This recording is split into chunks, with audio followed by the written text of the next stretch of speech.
Welcome to my vlog! So, ngayong araw nga, today is April 11, 2025, kaya birthday ng aking anak na si Darling. Happy birthday, darling ko! I love you!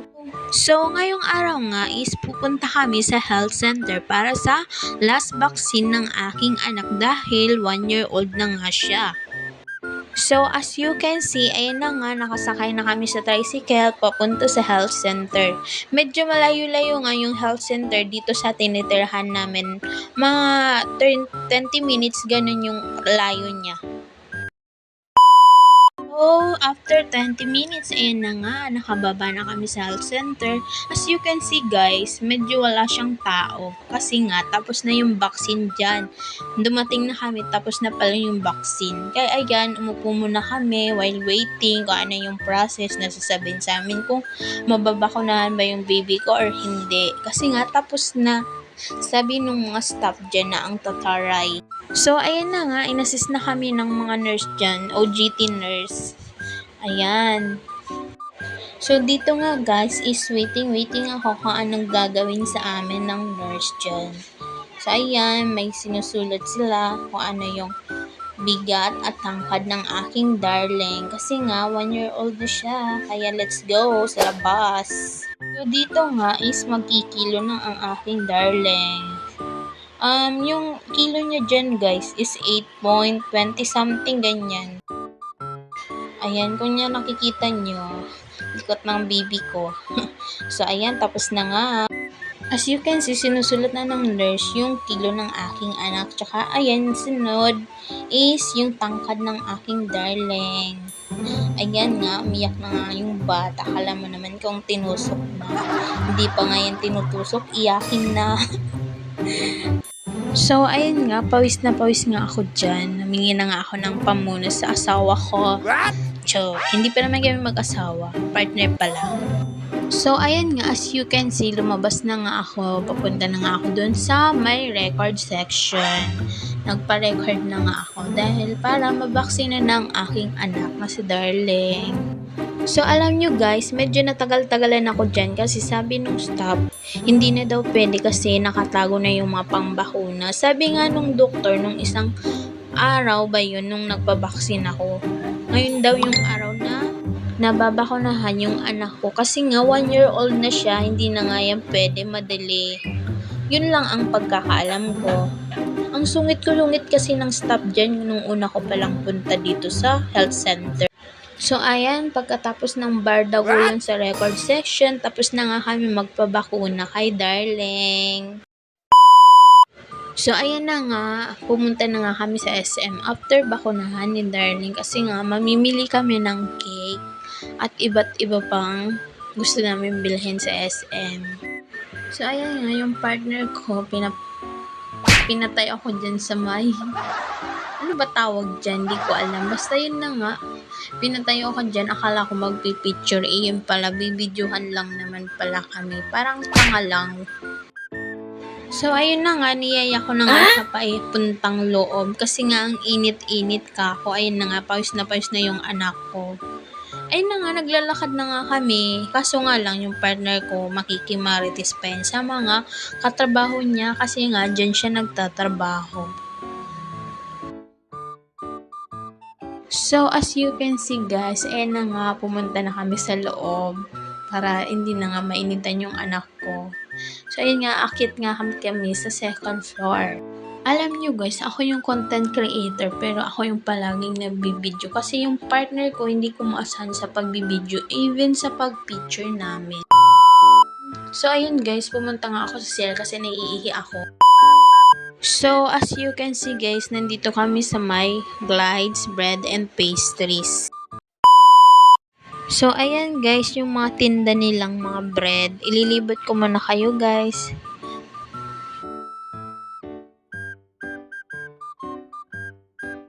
So, habang nag-iikot-ikot ako dyan, may napili na nga ako at dinala ko na nga ito sa counter para bayaran na nga.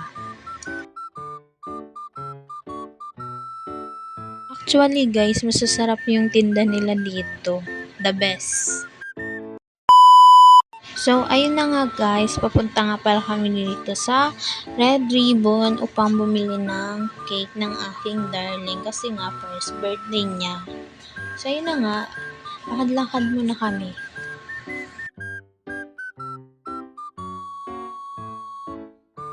So, ayun na nga, dito na nga kami sa Red Ribbon.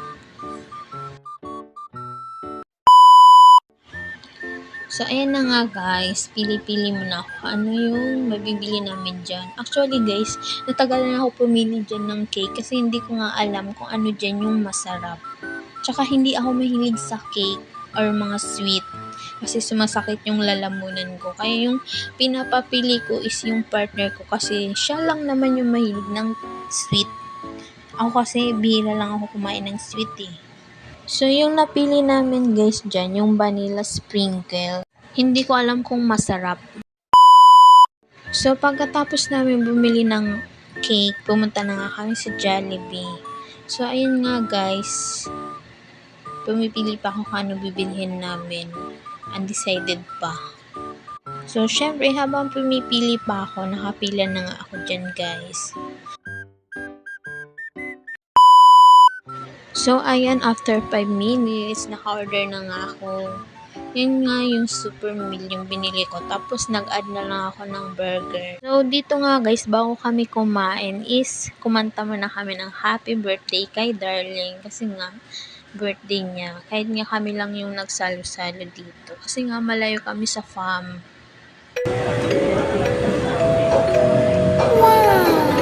Wow! So, ayan guys, as you can see, di naman halatang gutom na gutom eh. Kasi nga, medyo 12 noon na po yan. Kaya medyo gutom na talaga ako dyan guys. So, habang kumakain ako is pinapakain ko rin yung dalawa. Kasi nga, gutom sila, gutom din ako. Actually guys, habang kumakain ako dyan, is sobrang ingay ko talaga kasi nga nakakainis yung partner ko kasi nga alam mo yun, hindi sumusunod sa sinasabi ko. So dito nga guys is binigyan siya ng tinapay ng partner ko si darling kasi nga hindi siya kumakain ng tinapay ng hindi soft kasi nga matigas yung burger, alam niyo yun. So, dito nga guys is, ayan, ina-attack na naman ng tantrums yung anak ko. Kasi nga, inaantok na kasi anong oras na, siguro 1 PM na yan guys. So, dito nga guys, as you can see, laman lang ako ng laman kasi nga gutom na gutom ako. Kailangan ko munang kumain para mabusog. Tapos later, ayan, magpapa-breastfeed na ako kay darling. As you can see guys, dito is hindi pa nga kumakain yung partner ko kasi ako muna yung kakain. Pag medyo nabusog-busog na ako, tsaka ikaw kakain. Pero hindi ko naman natiis. Pinakain ko na din. So dito nga guys is binigyan ko nga yung partner ko ng burger para mabusog siya kasi hawak niya si darling. So syempre baka nagugutom na ako ikaw. So ayan, binigyan ko nga siya para kumain. Tapos yung anak ko naman, ayan, kain lang ng kain ng fries. Gustong gusto niya yung fries guys. Lalo na yung plain lang na fries. So dito nga guys is nakita niya yung supervisor ng aking partner. Sabi niya sa akin, ayun yung boss ko o nakita tayo. Sabi ko, ano naman ka ako, day off mo naman. Hindi naman siguro yung magagalit. So, dito nga guys is, nagpa-order nga ako ng rice sa partner ko kasi nga kumulang yung kanin ko lang. Kailangan ko ng 2 rice pa. Kasi nga, breastfeed is life. So, kailangan busog tayo. So, as you can see guys, ayan na nga tulog ng aking darling. Hindi na nga natis yung antok. So, dito guys, nag-pictorial lang kami.